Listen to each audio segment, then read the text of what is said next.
Thank you for staying with us. Tonight we focus on an issue that continues to stir debate and concern, which is the alleged misrepresentation of Southern Kaduna by former Governor Malam Nasir El-Rufai. The chairman of the Christian Association of Nigeria, CAN, in the 19 northern states and the Federal Capital Territory, Reverend John Joseph Hayab, has faulted comments made by the former Governor Nasir El-Rufai on the population of Southern Kaduna.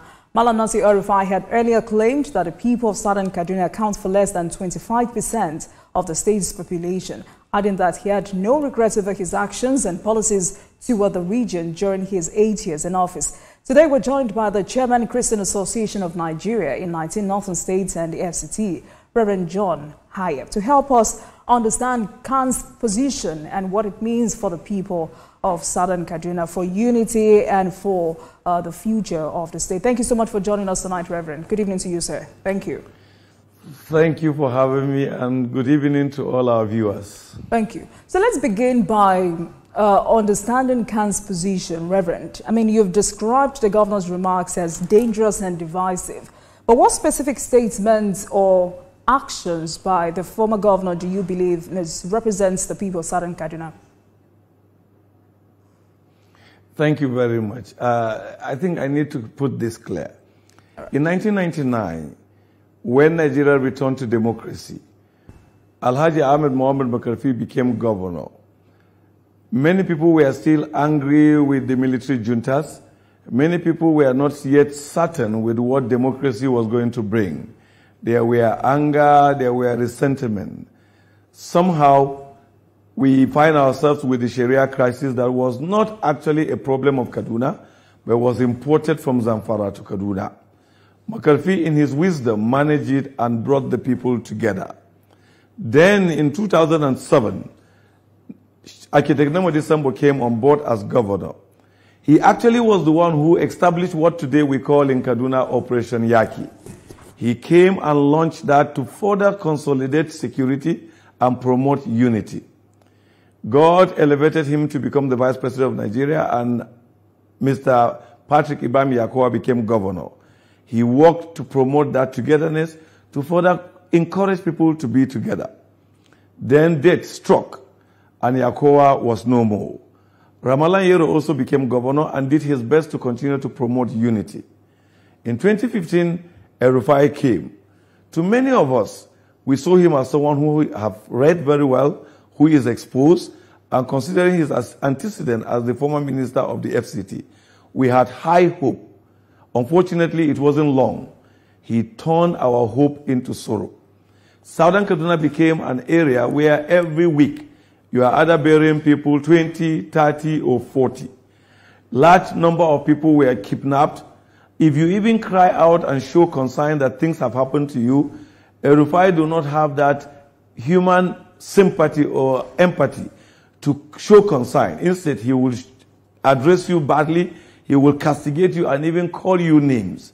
Well, he had his tenure and his tenure is over. But this statement he made 2 days ago, he actually started making that statement when he was planning to bring his Muslim ticket to Kaduna. In one of his interviews, precisely in December 2016, he now said that Southern Kaduna were actually 30%. That's why some of us find it very interesting to hear him now saying that Southern Kaduna are 25%. The question here is that which data? Which data did he use? Is it the data by the National Population Commission or his self-created data? I had the privilege to be part of the National Population Commission exercise of 2006-2007. I remember very well that when the population figure came out, Southern Kaduna had increased beyond what you can imagine. As I said in my statement, the Kaduna Sharia Committee threatened Namadi Sambo to take MPC to court because they felt that the Southern Kaduna population was more than what in their own thinking it should be. I was even asked to serve in a committee at that time. And I told them, I'm not going to serve in a committee. I would prefer we meet them in court so that we can justify our figures. Fortunately for us, they saw reason and they had no reason to continue and backed out. El-Rufai came up with this divisive idea by equating the population of Southern Kaduna with the Muslims in Plateau, because that was the language he used in 2016. He said the Muslims in the Plateau are 30%, just like the Christians in Kaduna are 30%. So if the Muslims in Plateau are not given deputy governor, the Christians in Kaduna shouldn't be given deputy governor. He deliberately brought that kind of conversation to use it to justify his agenda. Now that he is no more, instead of allowing Kaduna to live in peace, and knowing that he had no accurate and credible data, he is still coming back again to further insult the people he allowed to be killed, to further insult the people he allowed to pass through pens, the people he used Kaduna State money to develop one side and abandon them. That's why we want Nigerians to know that El-Rufai is a liar and always twist fact to justify his personal agenda. Right. Reverend, thank you for that background information, because in a way it reflects your own side of the story. But for the purpose of clarity and in proper perspectives, how would you, describe the lived realities of Southern Kaduna communities, and how do these realities differ from the narratives promoted by former Governor Nasir El-Rufai? Thank you very much. I've listened several times when people want to justify this selfish and narrow-minded argument about our population. The impression is that, no, the Southern Kaduna people are Christians, and in Christian theology, people do not marry more than a wife. So they cannot give, most of them who are in the cities that we know give birth to 3 children, 2 children, 4 children. And I can prove them wrong. I don't even just want to say it on the media. I want people to move to Southern Kaduna, to move to villages. I can call my brother Sam, who is my younger brother or cousin. Sam has more than 7 and 8 children. I can call Kaura, who is also my brother, who has about 18 children with 3 wives. You see, because I, Pastor Hayab, chose to have 1 wife and few children, have not in any way make others not to have children. So that argument itself is false. And we have many other reasons to prove that our people have children. We don't inflict figures the way we know it is being done in other parts of northern Nigeria. We want our real figure to be seen, and our figure is enough to prove that we are over that percentage as he said. If you put Southern Kaduna as just the 8 local government that make up Southern Kaduna Senatorial District, we are even more than 35%. If you put Southern Kaduna with Kajuru and Chukun local government and Kaduna South, part of Kaduna South, and also put Southern Kaduna with Lere local government, we are above 50%. So anybody who will come today to tell us that Southern Kaduna is 25% or 30% is not fair. All right. Go back to the National Population Census and look at the figures. Because some Nigerians think this conversation is more than the population. I mean, he also says he regrets, or he has no regret about his policies towards the Southern Kaduna region. And I'm wondering, what was your immediate reaction when you heard that statement? Did it come across as dismissive of the pain or concerns of the people from the region? Do you think this kind of public stance emboldens division or discourages healing? Any and every reasonable and sensible leader, be him a political leader, a military leader, a traditional leader, a religious leader, should not make such kind of statement on his people. The people who gave you mandate to govern them, the people who gave you opportunity to lead them for 8 years, you will say what you did to them. You have no regret. Simply, El-Rufai is saying he has no regret when he collected huge billions of naira in the name of urban renewal and chose not to develop Southern Kaduna and abandon Southern Kaduna, but in payment, Southern Kaduna people will be part of those who will be paying the loan. He has no regret about that. For those who do not know Kaduna, when El-Rufai collected huge loan for his urban renewal, he started constructing roads in the northern part of Kaduna. In southern part of Kaduna, that is even in Kaduna Metropolis, in Barnawa and Sabuntesha, if you drive to that place now as I'm speaking to you in this studio, you will see a spot where he brought Buhari to commission the road, but abandoned over 1 to 3 kilometers of the road. Nothing has been done because he eventually squandered the money before he left, and he has no regret. Southern Kaduna were killed, maimed. He even claimed to have given bandit money in the name to stop killing in Southern Kaduna, only to have armed them to get more weapons to kill us in hundreds, kill our wives, kill our children, kill our mothers, cause us to be doing mass burial every day, which we've not done in the past 2 years. And I believe that's the reason why he is worried and is making this kind of statement. He still have no regret. That shows you that he is a leader who had no conscience. Even if we do not understand him, I think a responsible leader will say, I'm deeply sorry. Most of the things I did it in good conscience. But if it hurts you, I'm sorry. But to say he has no regret shows you that he is not only doing it, he did it deliberately to hurt us. He did it deliberately to cause us pain. He did it deliberately to shame us as Christians. He did it deliberately to make us look as if we are not human. Unfortunately, he failed, because after all he did, we are even stronger and better off than what he did before. Let me give you one scenario. A young boy in Sabontesha. Sabontesha is in Kaduna. Sabontesha is just about 2.5 kilometers away from the main heart of Kaduna. The boy, his mother took him one day to the city, or to the other part of Kaduna North, just to go and buy something. When the boy saw that part of Kaduna, he told his mother, we are not living in Kaduna.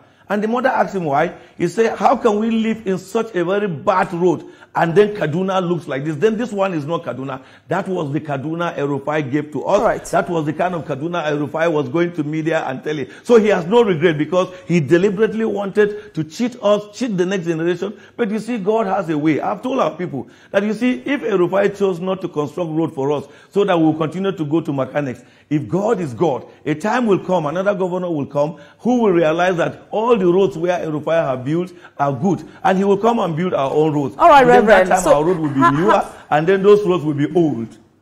So, Reverend, having mentioned these specific policies that were unjust or harmful to the Southern Kaduna people, were there any attempts by Khan or community leaders to challenge these policies during his tenure? And if that happened, what was the government's response when these concerns were raised? I want to put it clear to Nigerians to know, El-Rufai is not my enemy. El-Rufai just became a leader who do not have empathy and lack human conscience. And that's why I challenge him. But El-Rufai knows very well that I was among those who promoted him, thinking he is a civilized person, he is someone who will do different. Unfortunately, he did not do it. When El-Rufai started this policy of division, policy of neglect, the first thing he did, one among the first things he did was to come on the TV like this and said that the Southern Kaduna people did not vote him when he came to power in 2015. And I went to him. I didn't come on television. I went to him one-on-one. If he's watching me, he will know I did this.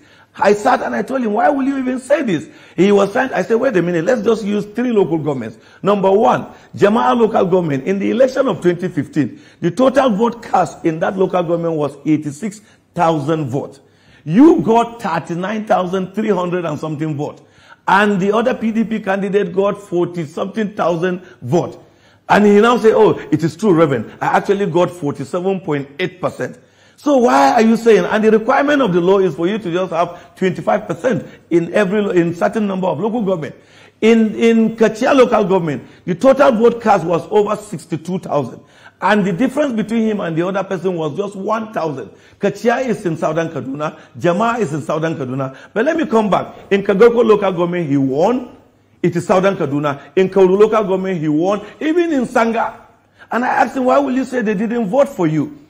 He now say he's sorry, he's going to correct that. But because he had already prepared his mind to deal with the people, he did not change. So we took effort. I can tell you my own example. I confronted him. We had this conversation. Apostle Kure and other people went to him. So many leaders. Look, he was more like a terror. So nobody was free to speak to him. I met him one-on-one. When he failed to listen, I spoke these things I'm saying today on television for him to know they are true. But he was someone who was adamant and was not willing to listen. He was busy even castigating and lying against most of our religious leaders of blessed memory, like people like Bishop Bogobiri. He was saying that Southern people who are causing problems. So we did consult him, but he refused to change. Right. Because when that statement was made, what came to mind was the level of unrest Southern Kaduna experienced during his tenure. I mean, with many blaming his policies for deepening the crisis. Between 2016 and 2023, Southern Kaduna saw repeated attacks on mostly Christian farming communities. And many feel the response from the state government was weak or biased. I mean, there were cases where the government referred to those killings as reprisals. Do you think this helped or in any case worsened the situation at that time until now? The truth is that most of the reason why the killing went unabated is because of the rhetoric of El-Rufai. Remember what he did on the eve of 2019 election, how he came out and made statements and come up and say things against the Kajuru people. He even locked up the Kajuru elders. So El-Rufai never managed the conflict well. And I'm sorry that I have to say it on public, in the national media, that El-Rufai is angry and bitter today because what he could not achieve, his predecessor is achieving in less than 2.5 years, because the peace that has restored in Kaduna, people are now, look, in the last 12 months, you cannot remember any report of attack on communities and killing. The fact is that I know I can say this for him to come and refute it, that he is even in anger. He has planted some young boys who used to, in the last 1 month, plant story that so-so person was kidnapped, and there is nobody where, no story of kidnap, just to make people feel that we are still back to the era of kidnap. Right, but Reverend, because of our time, I want us to manage. So El-Rufai has really not helped in uniting the people, but further dividing the people. He even, I know in the last few months, he has gone and be instigating imams in Kaduna so that they will come up with issues that will create tension. Right, Reverend, but you do not have any evidence to back up and we will not go back this claim. But you know, there are those who have argued I have evidence. If you need it, I can go further to give you as I'm speaking to you now. Just ask me, do I have evidence, and I'll give you the evidence. All right. But there are those who have argued that, you know, his policies at that time were security-driven or reform-oriented. But how do you respond to claims that these actions were necessary for the greater good? Could these goals have been achieved without marginalizing an entire region? Which good will you bring to people when you divide the same people you are governing? When you allow mayhem to destroy the same people you are governing? When you even make terrible statements against the same people you are governing? Which good? I don't think in leadership. The Bible teaches that, look, both leaders and subjects must ensure that their word is seasoned with salt and be gracious in speech. El-Rufai has no grace when it comes to speech. El-Rufai just believes that any rubbish he throws there, any garbage he throws there, people should take it. And he feels that no one can respond to him. And that's why we are saying he did not show maturity as a leader. You remember one of his arguments those days, that in the north there are no elders. If there are elders, they are the elders. Unfortunately, he didn't show the character of an elder.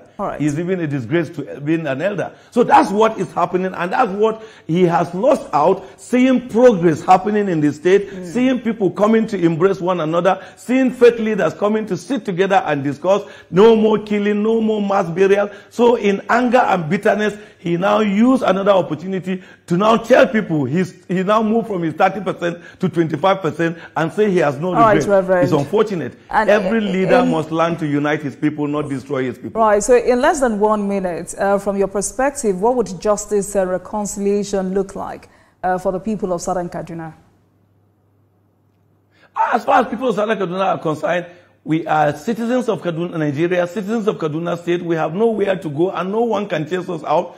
We are only simply talking to our Muslim brothers in the north to say, please don't allow this divisive rhetoric to mislead you. We are brethren. We are one family under God. We have a lot of things to share in common. No community will progress without peace, without unity. Any leader, look, even if it is my brother who comes to promote division, say no to him. And El-Rufai should be one of the people that we should unanimously say no to his divisive language, because, and the disrespect he's showing to the state, because he's even giving his people and his religion a bad name. All right, Reverend. Chairman Christian Association of Nigeria in 19 northern states and FCT, Reverend John Joseph Hayab, thank you so much for speaking with us on Politics Tonight. Thank you. Thank you too for having me.